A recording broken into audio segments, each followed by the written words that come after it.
Muy bienvenidos y bienvenidas. Mi nombre es Jorge Clay, soy oftalmólogo de la Sede Oriente Hospital de Salvador y hoy les voy a presentar sobre patología de párpados, órbita y vía lagrimal. Esta presentación está basada en el anterior trabajo del reconocido y muy querido orbitólogo Dr. Nils Aldías del Hospital Clínico de la Universidad de Chile y tiene como objetivo presentar las patologías más frecuentes de esta área desde el punto de vista diagnóstico. Además, nos vamos a detener en el manejo inicial de algunas enfermedades tremendamente importantes para el médico general. Vamos a comenzar con la patología de párpados. A grandes rasgos la podemos dividir en lesiones inflamatorias, alteraciones involucionales y malposiciones del párpado, alteraciones congénitas, tumores del párpado y alteraciones de las pestañas. Para hablar de las lesiones inflamatorias del párpado, necesariamente debemos comenzar con la blefaritis, puesto que esta es una condición basal y común a ellas. La blefaritis es una condición más frecuente en pacientes que sufren de enfermedades cutáneas como la rosácea, donde en última instancia existe inflamación a nivel del folículo piloso que determina un mal funcionamiento de la porción glandular del párpado. En términos semiológicos, se pueden hacer algunas distinciones respecto al microorganismo que está causando este problema inflamatorio, pero les recomiendo que se queden con esta imagen del párpado con una especie de caspa a nivel de las pestañas. Este proceso inflamatorio, en última instancia, lo que provoca es, por un lado, el origen del ojo seco evaporativo, el más frecuente, y por otro, la formación de orzuelo y chalación. Tanto el chalación como el orzuelo comparten su origen. Producto del proceso inflamatorio, los conductos de drenaje de esta glándula se obstruyen, se acumula el contenido y termina sobreinfectándose. La diferencia radica en que el orzuelo, que pueden ver ustedes aquí, es una obstrucción de las glándulas de meibomio que se encuentran en el tarso y por lo tanto son mucho más visibles en la porción interior del párpado, mientras que el orzuelo es una obstrucción de las glándulas de Zeiss que están externamente. El manejo tanto del orzuelo como del chalación es principalmente médico y consiste en la aplicación de calor y masaje siguiendo el recorrido natural de las glándulas durante al menos unos 5 minutos en reiteradas ocasiones durante el primer día y la primera semana. Luego de 4 a 6 semanas de manejo médico, si es que acaso todavía queda algún aumento de volumen que provoque disconfort al paciente, ofrecemos el manejo quirúrgico. Ustedes pueden ver aquí, bajo infiltración, cómo se utiliza una pinza de chalación para aislar la lesión, se realiza una incisión para liberar el contenido y finalmente curetaje para eliminar cualquier resto. En raras oportunidades, chalación y orzuelo pueden llevar a generar una celulitis preseptal, en cuyo caso es recomendable utilizar antibióticos orales. Vamos a revisar ahora las malposiciones palpebrales y patología involucional. Primero, hablemos de ectropion. El ectropion es la eversión del margen palpebral y su consecuencia final, cualquiera sea el tipo de ectropion, es la exposición de la superficie del ojo, en particular de la córnea. La córnea, al estar expuesta, está en riesgo de sufrir infecciones y algunos otros problemas estructurales que pueden comprometer la visión. Existen diferentes tipos de ectropion. Ustedes pueden ver en el recuadro que estoy señalando un ectropion de tipo involucional, producto de cómo ceden los tejidos y disminuye su tensión con el paso del tiempo. En el siguiente recuadro pueden ver ustedes una cicatriz y cómo ella tracciona el párpado inferior del paciente, determinando un ectropion cicatrizal. En este recuadro ustedes pueden observar el descenso de la ceja acompañado del descenso del párpado inferior, desprotegiendo la superficie del ojo. Este paciente tiene una parálisis facial y por lo tanto un ectropion de tipo paralítico. Finalmente, esta gran masa determina una eversión del margen del párpado inferior de este paciente en un ectropion mecánico. Independiente de la causa, el manejo en primera instancia apunta a evitar los problemas de superficie ocular.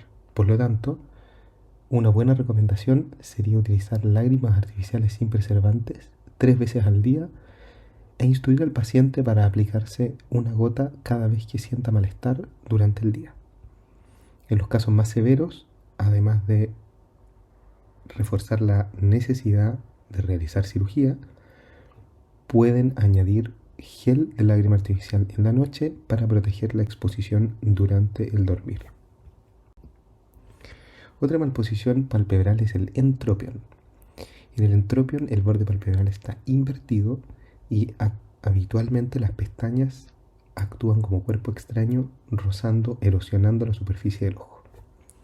Ustedes pueden ver en este recuadro un entropión de tipo involucional, que producto de la pérdida de tensión en los tejidos mal posiciona y se invierte, y luego un entropión de tipo cicatrizal, producto de cirugías, trauma o algún proceso de la conjuntiva que determina la inversión del párpado.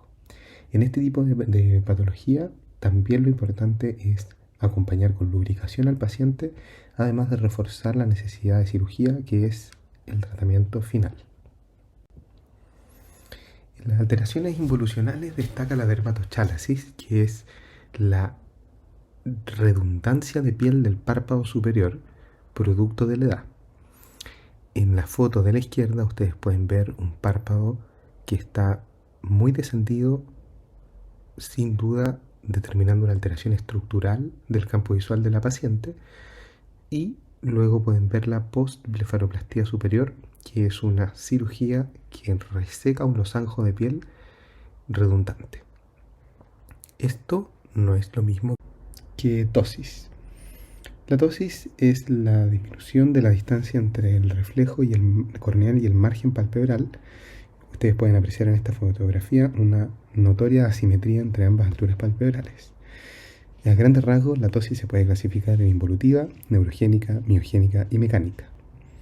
Esta clasificación es importante puesto que señala diferentes escenarios relevantes para el clínico. La tosis miogénica habitualmente es la tosis de origen congénito, importante de pesquisar precozmente puesto que puede tener implicancias para el desarrollo visual de los niños. La tosis mecánica hace alusión a lesiones que por un efecto de gravedad generan disminución de la apertura palpebral.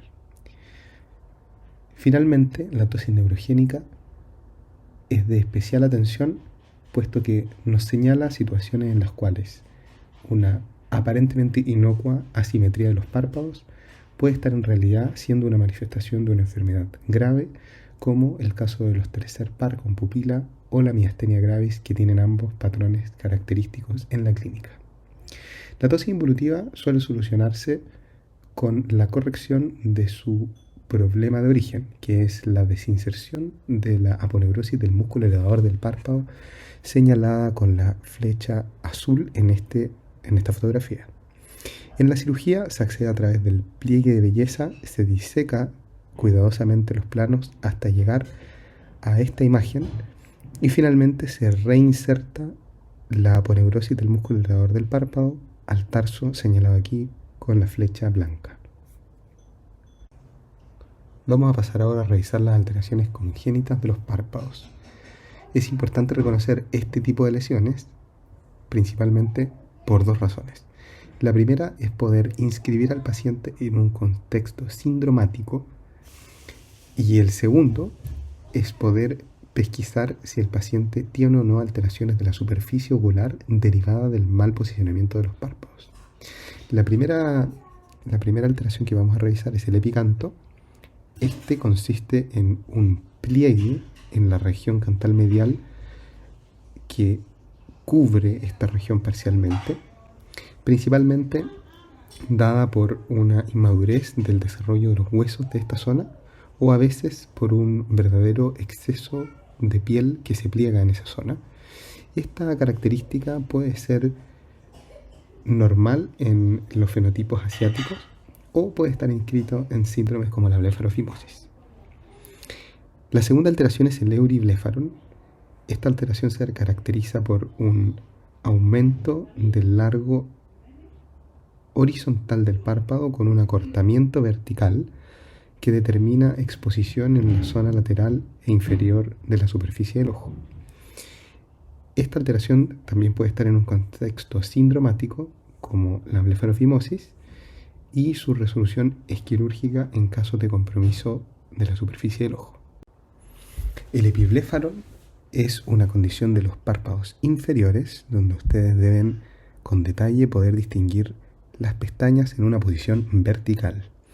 Esto ocurre por un déficit de la inserción de los retractores del párpado inferior, conocido también como cápsula faciopalpebral, que en última instancia provoca un cabalgamiento de músculo orbicular pretarsal y piel sobre el margen palpebral, determinando de esta manera la posición vertical de las pestañas.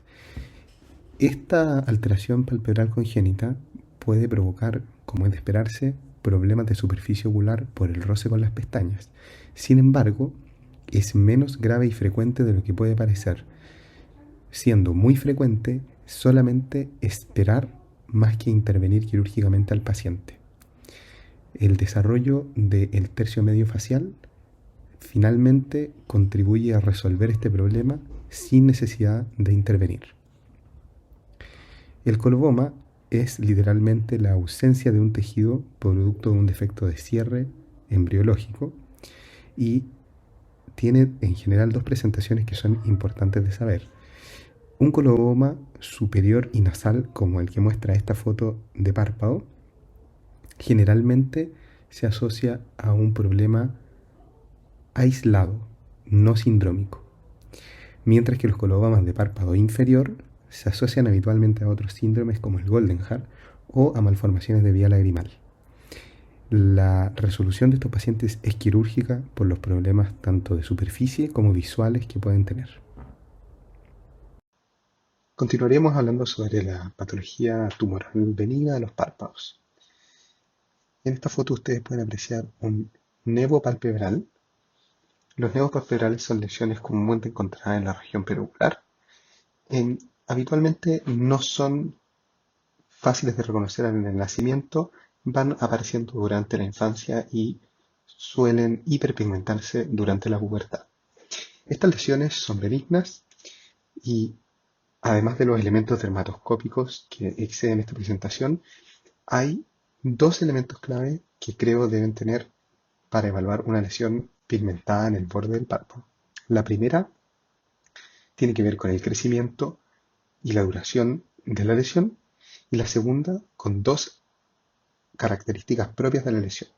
Mavarosis, que es el compromiso del folículo piloso, es decir, no van a haber pestañas en la lesión cuando está oriente a malignidad, y la ulceración, que también es una característica de las neoplasias de esta zona. Algo muy característico de los nevos del párpado es que se moldean a la superficie del ojo, como ustedes pueden ver en esta imagen. En la siguiente imagen tenemos representado el tumor benigno más frecuente de párpado, que en realidad merece la pena enfocarse como un grupo denominado hiperplasias epiteliales, en las que se pueden incluir diferentes lesiones como papilomas, verrugas o acrocordones, que comparten varias características desde el punto de vista histopatológico y también de pronóstico, puesto que no revisten ningún riesgo para la vida del paciente y pueden ser removidos mediante un shave si así lo desea el paciente. Luego, en la imagen inferior izquierda tienen ustedes un santelasma. Esta lesión, característica desde el canto medio hacia medial, tanto de los párpados inferiores como superiores, consiste en una acumulación de macrófagos llenos de lípidos. Es una lesión benigna que, contrario a lo que podría pensarse, no está fuertemente asociada a desórdenes de los lípidos. Sin embargo, en raras ocasiones pueden ser la manifestación de un trastorno metabólico congénito o familiar. Por lo tanto, la recomendación es a un paciente que presente este tipo de lesiones y no haya chequeado sus exámenes generales en el corto plazo, recomendarle tomarlo por la facilidad de la intervención y la posibilidad de encontrar una alteración rara, pero no es un signo común de dislipidemia. Su tratamiento final es quirúrgico y debe realizarse cuidadosamente ya que habitualmente se extienden desde el orbicular hacia las capas superficiales de la piel. Finalmente, pueden ustedes ver un hidrocistoma apocrino. Esta lesión es un tumor que aparece en las glándulas de Moll en el margen palpebral y característicamente presenta múltiples lesiones que deben manejarse marsupializando el quiste o haciendo una resección total para tratar de evitar las recidivas. Ahora, en relación a la patología tumoral maligna, la neoplasia maligna más frecuente de párpado es el carcinoma vasocelular que ustedes pueden ver en la imagen superior izquierda.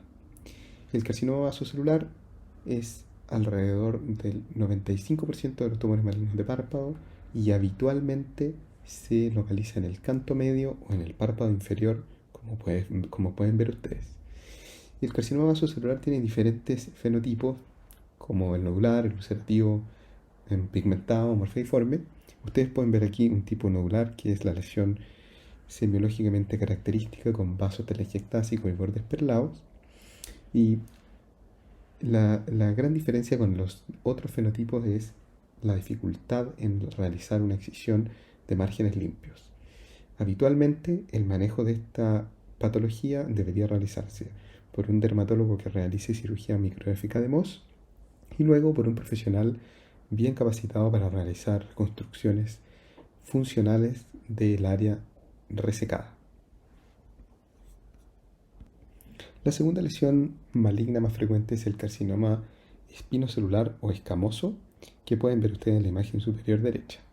Aquí mostramos una lesión de párpado inferior que, como les contaba, característicamente tiene madarosis, igual que el nódulo del carcinoma vasocelular.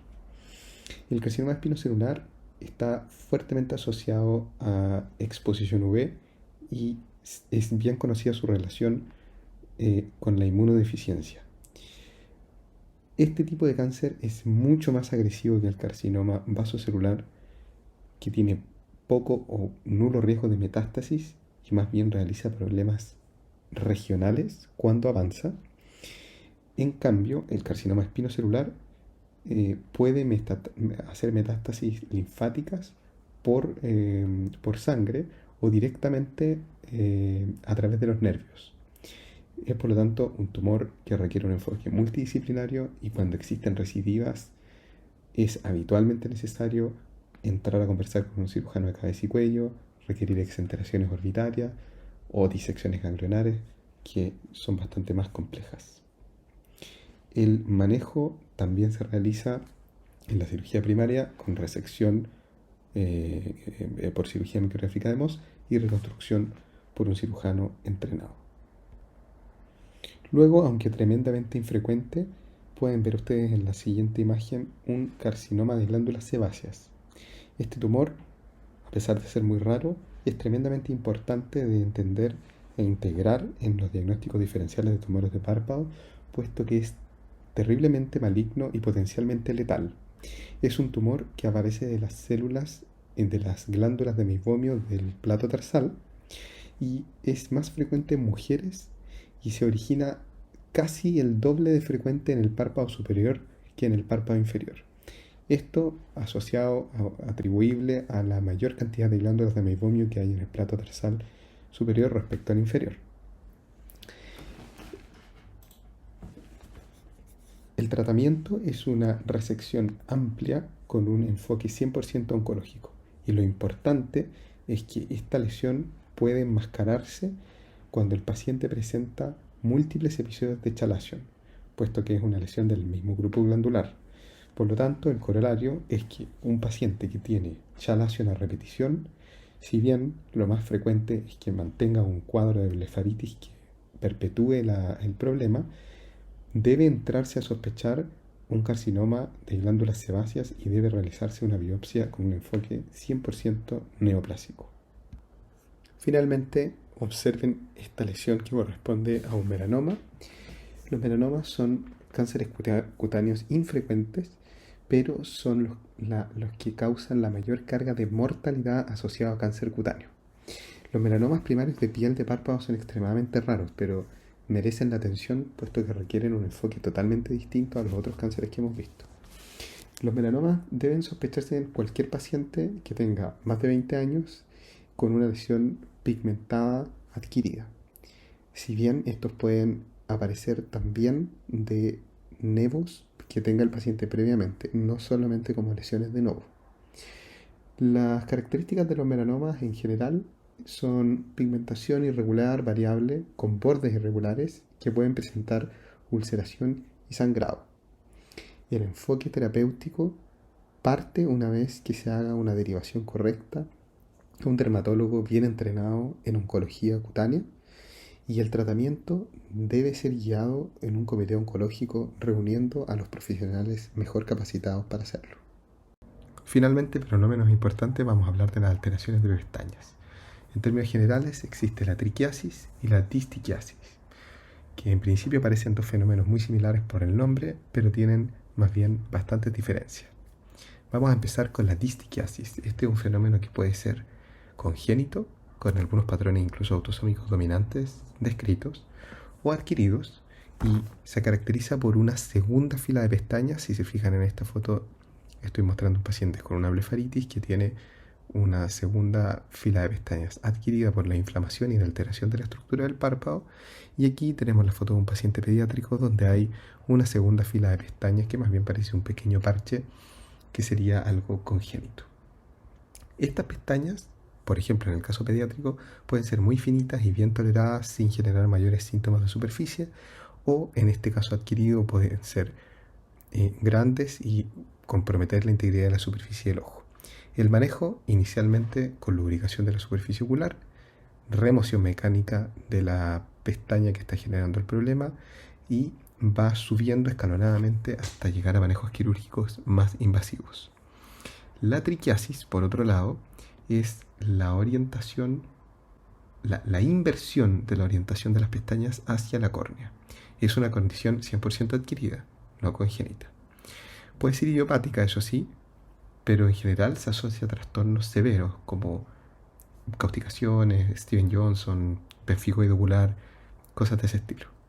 El manejo también en principio es manejar la lubricación de la superficie del ojo, remover la pestaña que está generando problemas y luego escalar a resolución quirúrgica más invasiva. El segundo tema general de esta presentación son las alteraciones de vía lagrimal. Vamos a hablar particularmente de las obstrucciones y las dividiremos en congénitas y adquiridas. Para comenzar, un repaso anatómico de la zona. La vía lagrimal está compuesta por los puntos lagrimales y los canalículos, que en la gran mayoría de personas se unen en un canalículo común, pero este puede estar ausente y ambos canalículos desembocar en el saco lagrimal independientemente, que luego comunican con el saco lagrimal. Este tejido va descendiendo por la pared ósea por un trayecto bien definido, el conducto lacrimonasal, y drena bajo el meato inferior a través de una pequeña apertura denominada válvula de Hassner. Este esquema es importante de integrar también desde el punto de vista endonasal. Los trastornos del aparato lagrimal son habitualmente compartidos entre oftalmólogos y otorrinolaringólogos.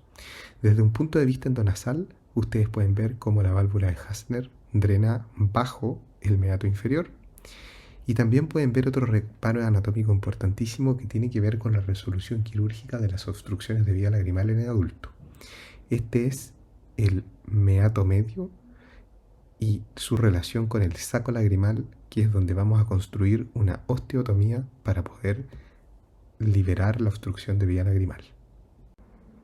La obstrucción congénita del conducto lacrimonasal ocurre por la imperforación de la válvula de Hassner. Pronto luego del nacimiento, el paciente empieza a experimentar lagrimeo y secreción mucopurulenta, en ocasiones asociado a un aumento de volumen en el canto medio que corresponde a una dilatación del saco lagrimal que se llama dacriocele.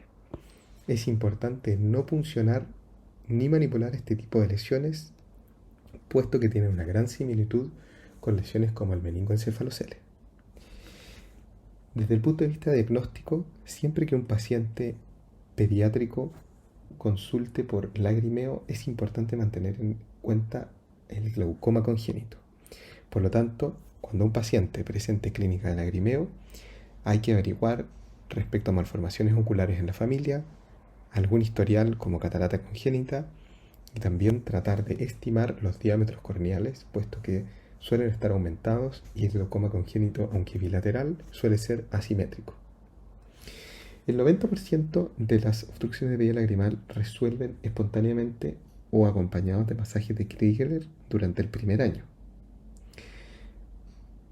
De tal manera que el manejo se separa en conservador o quirúrgico. El manejo conservador se realiza desde la presentación de los síntomas hasta cumplir un año de edad, con masajes de Krieger frecuentes a los que debe capacitarse el cuidador del niño, y habitualmente se requiere manejar con antibióticos la secreción mucopurulenta y las conjuntivitis a repetición. Un buen consejo es utilizar colirio de cloranfenicol 4 veces al día durante una semana, a veces con la necesidad de mantener esto por periodos prolongados de tiempo. Luego del año, es recomendable realizar manejo quirúrgico de la obstrucción de vía lagrimal. El manejo quirúrgico tiene a grandes rasgos 3 técnicas. La primera que se realiza es un sondaje, es decir, se introduce una cánula que cubre el trayecto de toda la vía lagrimal, desde el punto lagrimal hasta la válvula de Hasner, para poder perforarla. Este procedimiento se puede repetir para aumentar su efectividad. Si no es suficiente con el sondaje, se puede realizar una intubación con un set de siliconas para mantener la vía lagrimal abierta. Y esto, si no resulta, se puede proceder a la misma cirugía que se realiza en el adulto, que es la dacriocistorrinostomía. Este último paso es más frecuente en pacientes que tienen algunas alteraciones craneofaciales o, por ejemplo, en pacientes con trisomía 21. Las obstrucciones adquiridas de la vía lagrimal es importante detenerse en la semiología. Si bien en la clínica el nombre lagrimeo y epífora pueden utilizarse indistintamente, el término lagrimeo más bien hace relación a un problema de sobreproducción de lágrima, mientras que el término epífora más bien alude a un problema del drenaje de la lágrima. Esto es relevante porque apunta a los orígenes del lagrimeo de los pacientes.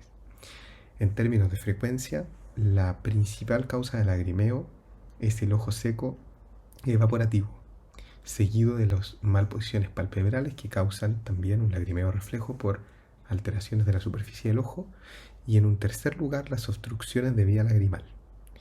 La epífora en las obstrucciones de vía lagrimal característicamente sobrepasa la mejilla del paciente, que literalmente refiere llorar durante todo el día. Esta obstrucción crónica es atribuible a una estenosis involucional del saco lagrimal, como también a la formación de algunos dacriolitos. En última instancia, la estasis que se genera en el contenido de este saco lagrimal, por un lado, mantiene disconfort y lagrimeo en el paciente, y por el otro le confiere riesgo de hacer sobreinfecciones denominadas dacriocistitis. Las dacriocistitis, que ustedes pueden ver representadas en esta imagen, deben manejarse con antibióticos orales, principalmente enfocados en gram positivos, pero del mayor espectro que podamos cubrir. En la clínica habitualmente utilizamos amoxicilina con ácido clavulánico durante 10 días y vamos reevaluando al paciente.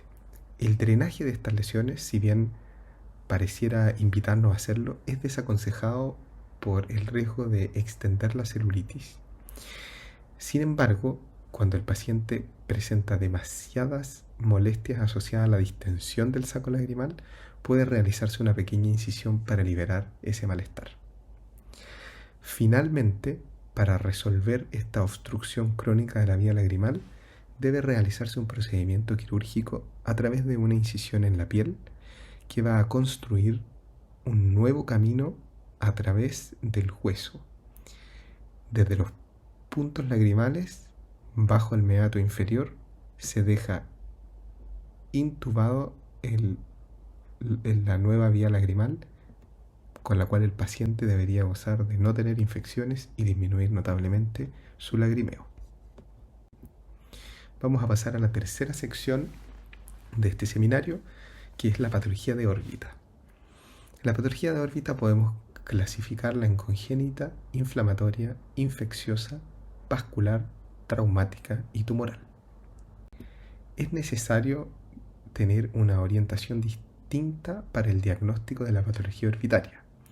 En la órbita está encerrada literalmente toda la medicina, las enfermedades inflamatorias, las infecciosas, el cáncer, y por lo tanto es clave poder tener un fuerte acervo semiológico y clínico cuando el paciente presente signos. El primer paso es entender los signos de inflamación orbitaria. Igual que en el resto del cuerpo, la inflamación en la zona de la órbita se va a manifestar con rubor, con edema, con dolor y con déficit de función. Por lo tanto, cuando un paciente tiene el párpado superior rojo, estamos hablando de un posible signo de patología orbitaria. Si el paciente además tiene tosis, eso se puede interpretar como un déficit de función, igual que si está retraído muy alto. De la misma manera, el edema palpebral debe interpretarse en este contexto. Una manera fácil de entender qué es lo que puede estar causando la inflamación orbitaria en el paciente es recordar esta mnemotecnia TIN-TIN. Las causas más frecuentes de inflamación de la órbita serán, por lo tanto, enfermedades tiroideas, el Graves, tumores de órbita e inflamaciones de otro tipo como vasculitis u otras enfermedades autoinmunes. Para tener en consideración, un segundo grupo de compromisos serían el trauma, las infecciones y enfermedades neonatales o congénitas. De esta manera nos podemos aproximar a la órbita de manera mucho más amistosa que considerando la larga lista de manifestaciones posibles en esta zona tan pequeña. Comenzaremos con la patología congénita de la órbita. En la imagen a la izquierda ustedes pueden ver un paciente con microoftalmia. Este defecto congénito se caracteriza por la presencia de un globo ocular de un largo axial menor a 2 desviaciones estándar de lo normal, y en general es importante hacer ver a estos niños por genetistas, puesto que hay diversos síndromes donde pueden estar inscritos. El manejo está apuntado a mantener un volumen adecuado de la cavidad orbitaria para poder tener un enfoque reconstructivo correcto a futuro. En raras ocasiones, como el caso que ven ustedes aquí, la microoftalmia se asocia a un quiste producto de un defecto de cierre de la fisura coroidea, en cuyo caso, paradójicamente, la cavidad orbitaria logra desarrollarse con normalidad. En la imagen de la derecha, ustedes pueden ver el tumor benigno más frecuente de órbita en los niños. Es un tumor de cola de ceja denominado quiste dermoide, o también puede presentarse un quiste epidermoide. Este tipo de lesiones habitualmente son blandas y lisas, pueden o no estar adheridos a planos profundos, puesto que habitualmente inician en relación a suturas craneales. Los quistes dermoides, mientras más superficiales estén localizados, van a tener manifestaciones y por lo tanto consultas más precoces de los pacientes. En ocasiones los quistes dermoides están profundos en la órbita y comienzan a manifestarse recién en edades más avanzadas de la vida. En este corte axial ustedes pueden ver esta lesión hipodensa que corresponde al tumor de cola de ceja de la foto superior. El manejo del quiste dermoide es su resección quirúrgica, que debe ser muy prolija, puesto que en caso de romperse durante el acto quirúrgico habitualmente se produce una gran inflamación postoperatoria. Continuaremos con la patología de órbita infecciosa, la celulitis. En la foto superior izquierda ustedes pueden ver un absceso que se formó luego de una celulitis preceptal. Las celulitis preceptales habitualmente se pueden dar en relación a una puerta de entrada cutánea o por contigüidad de una sinusitis. Esto es particularmente importante en los niños, donde debe valorarse una celulitis preseptal de manera mucho más urgente y preocupante que en un adulto.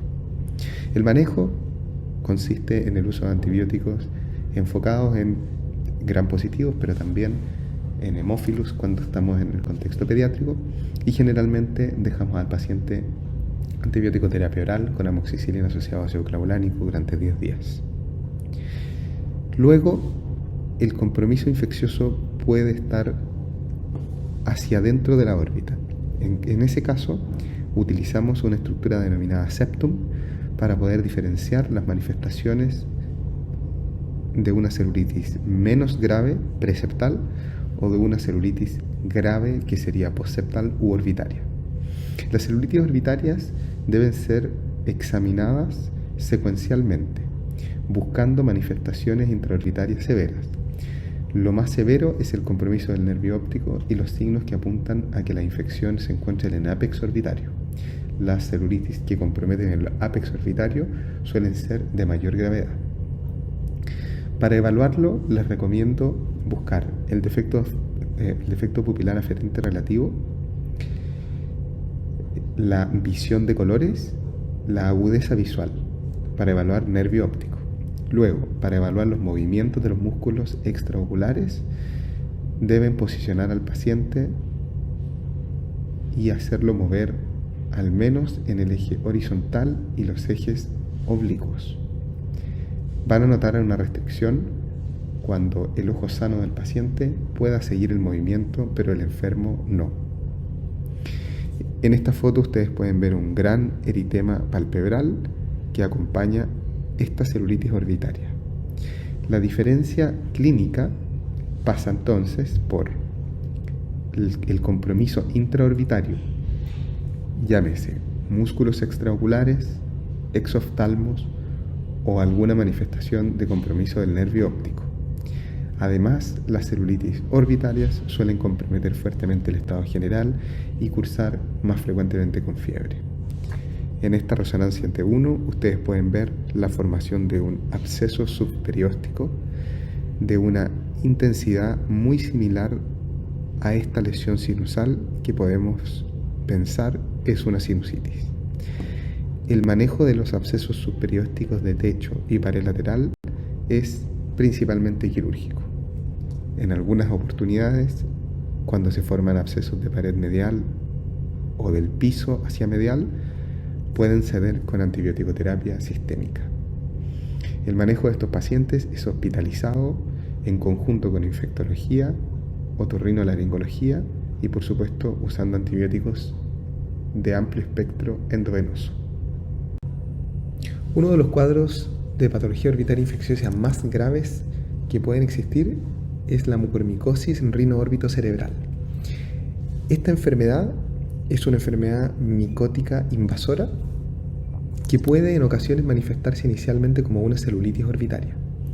Ustedes pueden ver un paciente con un ojo rojo profundo, con una exotropia, probablemente por compromiso extraocular y habitualmente por el compromiso del ápex. Este tipo de infecciones requiere un manejo multidisciplinario muy exhaustivo, involucrando otorrinolaringólogos, infectólogos, neurocirujanos y oftalmólogos. Cuando la infección no es susceptible de controlar, deben realizarse grandes procedimientos resectivos como esta exenteración orbitaria, donde ustedes pueden ver la cavidad nasal del paciente. Inicialmente, el desfoque se realiza por el equipo de otorrinolaringología de manera endonasal. Ustedes pueden ver en esta secuencia T1 un paciente que tiene una lesión ocupante de los senos que corresponde a este paciente con mucormicosis rino-órbito-cerebral. Desde el punto de vista del diagnóstico, que es lo más importante para ustedes, deben pensar en este cuadro en todo paciente con signos de celulitis orbitaria que tenga una diabetes mal compensada u otras inmunodeficiencias como pacientes trasplantados de médula o pacientes con discrasias hematológicas. Una vez sospechado, el siguiente paso es revisar la mucosa nasal y oral, como está señalado aquí con la flecha negra, buscando placas necróticas que van a ser de color negro. En su fisiopatología, el hongo produce isquemia y necrosis de los tejidos. Por lo tanto, es muy orientador en el contexto epidemiológico si se suma un signo de este tipo en la mucosa oral o nasal. Este tipo de celulitis deben ser inmediatamente hospitalizadas y todos los especialistas involucrados deben ser llamados lo antes posible. Respecto a la patología de órbita inflamatoria, me voy a detener en la enfermedad tiroidea ocular o enfermedad de Graves. La enfermedad de Graves es una enfermedad autoinmune que en última instancia provoca activación de los fibroblastos orbitarios con subsecuente aumento del volumen de la grasa intraorbitaria y del grosor muscular. Este evento fisiopatológico determina, por lo tanto, los signos oculares típicos como el exoftalmo y la retracción palpebral, así como las manifestaciones más graves por compresión orbitaria de elementos nobles como el nervio óptico. Característicamente, la enfermedad tiroidea ocular es más común en mujeres que en hombres, hasta 6 veces, y está asociada hasta un 90% a hipertiroidismo, pero en un grupo menor también a pacientes con estado eutiroideo o hipotiroideo. La enfermedad tiroidea ocular puede ser muy asimétrica, pero es habitualmente bilateral y es la causa número 1 de proptosis, ya sea uni o bilateral. Desde el punto de vista de las manifestaciones, se puede hacer diagnóstico de enfermedad tiroidea ocular cuando dos de 3 signos a continuación mencionados están presentes. Debe haber evidencia de difusión tiroidea, signos oculares típicos o signos radiológicos típicos. Podemos hacer habitualmente el diagnóstico basado únicamente en la clínica. Los signos oculares típicos son la equimosis, que es el edema de la conjuntiva, también el estrabismo o, como pueden ver ustedes aquí, esta hipotropia muy marcada, producto de que el recto inferior es el músculo más comúnmente comprometido, genera un efecto restrictivo que impide elevar el ojo. Luego está presente la retracción del párpado superior, aquí en este paciente en párpado izquierdo, pero muy notorio, dando esta cara como de asustado. La retracción del párpado superior es un signo clave, es muy sensible para el diagnóstico y por lo tanto, ver un paciente con enfermedad tiroidea ocular sin retracción palpebral es muy raro. Otros signos son el exoftalmo y el edema o eritema de los párpados, que también está presente. Luego, en los signos radiológicos importantes van a ser el engrosamiento de los músculos rectos o incluso del complejo elevador, más la proptosis. Con eso ya estaría el diagnóstico. Luego, el tratamiento tiene relación con la actividad y la severidad, que son algunos parámetros un poco más avanzados de esta enfermedad. Muy importante para el médico que enfrente esta patología en el debut es poder tener una idea de si el paciente está activo y por lo tanto va a requerir tratamiento con corticoides lo antes posible, y si es que acaso está en una severidad que comprometa la visión. Hay 2 manifestaciones de la enfermedad tiroidea ocular que comprometen la visión. Esto es cuando la proptosis es tan marcada que expone la córnea y se adelgaza con eventual riesgo de perforación, o que el aumento de volumen intraorbitario genera compresión del nervio óptico y el paciente tiene riesgo de perder la visión permanentemente. Para ambas situaciones es útil hacer primero una evaluación de la actividad con el score de CAS y luego realizar un examen oftalmológico igual que en la celulitis orbitaria, buscando agudeza visual, defecto pupilar aferente relativo, visión de colores si está disponible, de tal manera de objetivar la función del nervio óptico. Esas 2 situaciones requieren una derivación de urgencia al centro terciario más cercano. Para entender el tratamiento de la enfermedad tiroidea ocular, podemos echar mano a la curva de Randall, que nos grafica la historia natural de las manifestaciones de la enfermedad tiroidea ocular. En principio habrá una fase activa inflamatoria donde se empiecen a generar los cambios y se pueden expresar a través de los parámetros resumidos en el score de CAS. Luego, empieza una fase inactiva o fibrótica donde están las secuelas, llámese retracción del párpado superior, inferior y proptosis. Durante la fase inflamatoria o activa, el enfoque está en los corticoides para disminuir la inflamación y las secuelas a largo plazo. Mientras que en la fase fibrótica o inactiva, los pacientes pueden quejarse de síntomas de superficie ocular por exposición o problemas estéticos asociados a cómo se transformó su mirada. Por lo tanto, en la fase fibrótica entran a jugar más bien la cirugía de órbita y de estrabismo para reducir las secuelas de la enfermedad. Continuaremos con la patología tumoral de órbita. A continuación ustedes pueden ver un paciente con un hemangioma infantil. Este tipo de lesiones es el tumor de órbita más frecuente en los niños y se caracteriza por una lesión rojiza o violeta que trasluce a través del párpado según qué tan profundo esté en la órbita. El gran problema de estas lesiones es la posibilidad de generar ambliopía y estrabismo, de tal manera que cuando están presentes en esta severidad deben ser tratados. Los hemangiomas infantiles sufren un fuerte crecimiento desde la segunda mitad del primer año de vida hasta el primer año, para luego ir involucionando parcialmente desde el primer año hasta los 3 o 7 años de edad. Se habla de que hasta un 3/4 de los hemangiomas infantiles involucionan espontáneamente.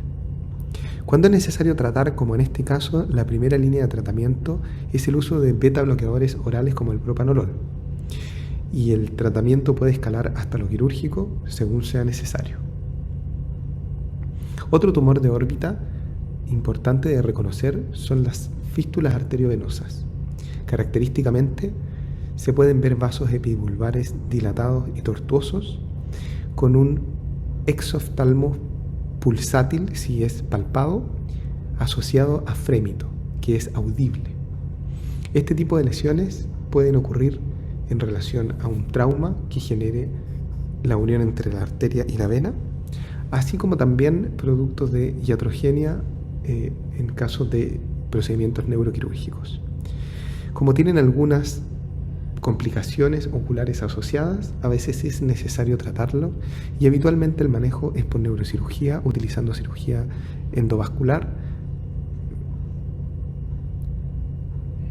Respecto a la patología de órbita tumoral, en los adultos lo más frecuente es encontrar metástasis de otros tumores primarios. Esta paciente femenina nos consultó por exoftalmos progresivo y al no encontrar retracción de párpado superior ni alteración de pruebas tiroideas, solicitamos una resonancia pensando en que no estábamos frente a una enfermedad tiroide ocular. La resonancia magnética reveló una ocupación orbitaria con énfasis en las glándulas lagrimales que fuimos a biopsiar para encontrarnos con un resultado de anatomía patológica que indicaba un cáncer de mama metastásico a la órbita. El tratamiento, por lo tanto, es siempre el del tumor primario. En un segundo lugar podemos encontrar a los linfomas orbitarios, con un 20 a 30% de los tumores orbitarios. Estos linfomas son un grupo heterogéneo de lesiones, pueden ver ustedes en esta tomografía anterior en la región medial, y generalmente corresponden a estirpe no Hodgkin. El manejo es sospecharlo y realizar una biopsia, en este caso por pliegue de belleza, para ser procesada adecuadamente y llegar al diagnóstico. El tratamiento, que puede involucrar quimio y radioterapia, debe estar guiado por una correcta tipificación y presentación a comité oncológico. Finalmente, hablaremos de patología orbitaria traumática. Las fracturas orbitarias ocurren en el contexto de un golpe contuso de la órbita que termina literalmente transmitiendo la fuerza a través del reborde orbitario hacia las paredes más débiles, que serían la pared medial y la inferior. Estas lesiones, habitualmente situadas en pared medial o inferior, pueden cursar con diplopia, enoftalmo o hipoglobo, que es la caída del ojo. En este escáner ustedes pueden notar cómo la fractura de piso prolapsó el contenido intraorbitario e impide la elevación del ojo izquierdo del paciente. En general, las fracturas orbitarias no requieren de tratamiento quirúrgico y pueden ser observadas durante semanas y meses. Una excepción notable es la del paciente que estamos presentando. Las fracturas de tipo trapdoor en niños requieren manejo quirúrgico lo antes, debido a que el atrapamiento del músculo genera una activación del reflejo óculo-cardíaco que puede llevar a bradicardias extremas en estos pacientes pediátricos. La reparación quirúrgica entonces consiste en el acceso transconjuntival al piso de la órbita, encontrar el defecto, en general cubrirlo con una placa de algún material biológicamente compatible y terminar de liberar el contenido prolapsado. Aquí pueden ver, luego de la cirugía, cómo el paciente logra elevar de manera simétrica ambos ojos. Adicionalmente, si luego del seguimiento existe una diplopia significativa, un enoftalmos de más de 2 milímetros o una fractura de piso de órbita que ocupe más de la mitad del piso, indicaremos corrección quirúrgica de todas maneras. Espero que este sobrevuelo de la patología de párpados, órbita y vía lagrimal les sea de gran provecho para que puedan tomar decisiones rápidas y asertivas cuando tengan pacientes de este tipo en su práctica personal.